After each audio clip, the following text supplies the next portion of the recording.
Kate, du siger, at vi skal passe på med ikke at presse citronen. Hvad mener du med det?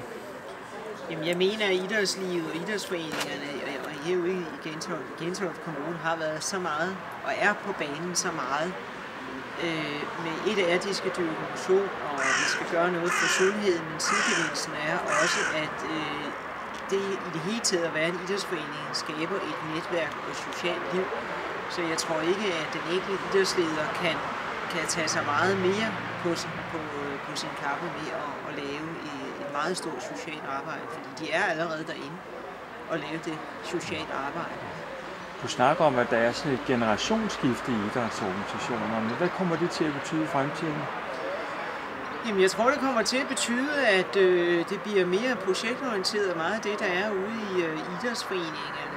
Ikke, at man ikke stadigvæk kan lave en masse frivillige, men det bliver mere projektorienteret, at man deler opgaverne op på endnu flere frivillige.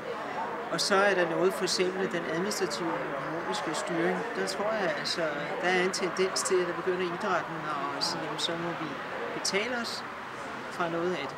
Og ansætte professionelle folk til? Ansætte professionelle til at administrere, men hele det, som er idrættens liv og værdi, det er jo at skabe motion og idræt for andre. Den tror jeg stadigvæk, at man vil have rigtig mange frivillige, der gør.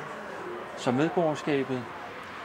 Jamen altså, medborgerskabet i Gentofte Kommune er stadigvæk, at du har i den grad de frivillige, der gerne vil være med til at få andre ind til at dyrke noget. I og med, at de kommer ind i en idrætsklub, så får de jo som bonus simpelthen det at være sammen med andre, og nogen, der interesserer sig for andre, og lige før de også ringer til dem en gang imellem, hvis ikke de kommer. Så de får det der sociale netværk.